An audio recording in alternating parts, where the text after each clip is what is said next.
Vice President Sara Duterte is also facing 2 impeachment complaints so far. For the details, we have mobile journalist Amy Atienza. Okay, Amy, what does this mean for the complaints?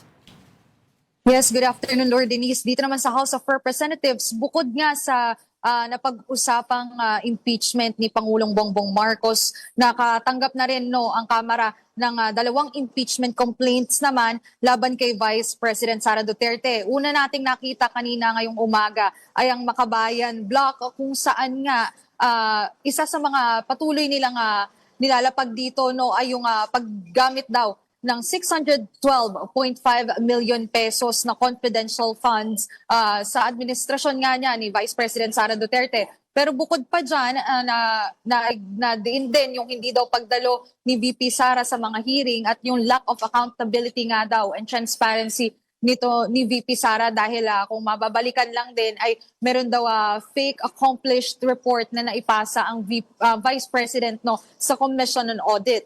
Pangalawa naman, nakita natin yung ilang mga civil society groups na in-endorse naman ni Akbayan Party List Percy Sendanya, pati na rin ni Mamamayang Liberal Party List Representative Laila de Lima, kung saan nga nasabi din nila itong misuse nga ng confidential funds, pati na din daw yung grave threat na naibigay ni VP Sara sa high-rank officials. Pero ang nakita nating similarity dito sa kanilang filed impeachment complaint ay yung naging pagbabago din kung saan nga idinagdag daw nila yung naging testimony ni alleged former bagman ni Vice President Sara Duterte na si Ramil Madriaga, kung saan sinasabi na funded daw itong electoral campaign ni VP Sara noong 2022 ng mga drug dealer at pogo. So yan yung aabangan pa natin kung anong magiging development niyan sa mga susunod na araw dahil malaking usapin din dito Denise yung nasabi na bakit February 2 na i-file itong impeachment complaint,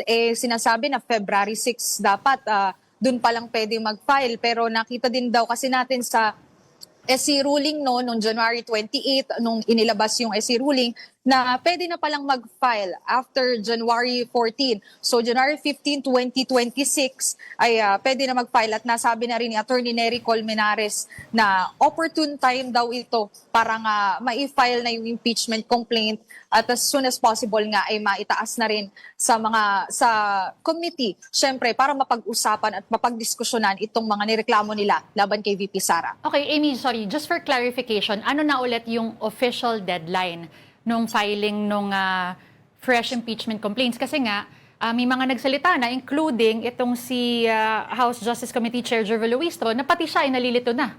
So ano na yung official na deadline talaga? Nasabi nga din kanina, nagkaroon tayo ng press conference din dito after ng pag-uusap din sa sufficiency in form nitong impeachment complaint laban kay PBBM. At nasabi niya nakakalito naman daw talaga, pero nabanggit dito ni Representative Terry Ridon na parang magiging safe period nga daw kung ire-refer itong impeachment complaints na pwede nang ipasa simula ngayong araw hanggang February 6 at ire-refer na ng February 6 doon sa Justice Committee para maging okay daw at maging relevant yung magiging mapapag-usapan tungkol nga dito sa impeachment ni Vice President Sara Duterte. Pero yun nga, sa nailabas din kasi nga na SC ruling Denise ay sinasabing pwede nang mag-file January 15 pa lang. Okay, so may referral supposedly ng Feb 6 and then ano ba yung process nun? May verification, hearing? Can you talk us through the whole process also?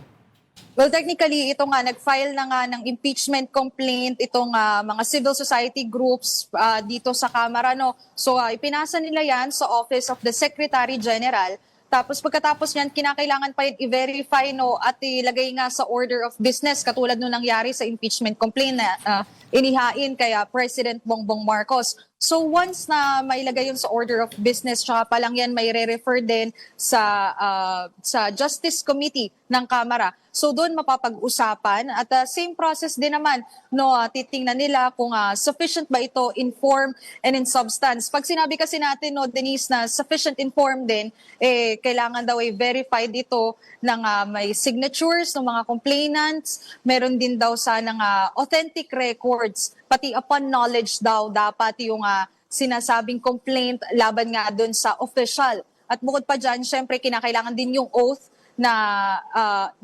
ng mga complainant para nga maisapasa pa yung at maipagpatuloy yung impeachment complaint laban dito kay VP Sara. Patunay na taxpayer ka kasi baka may mag-walk out ulit. Joke lang. Maraming salamat sa ating mobile journal, Amy Atienza. Thank you, Amy.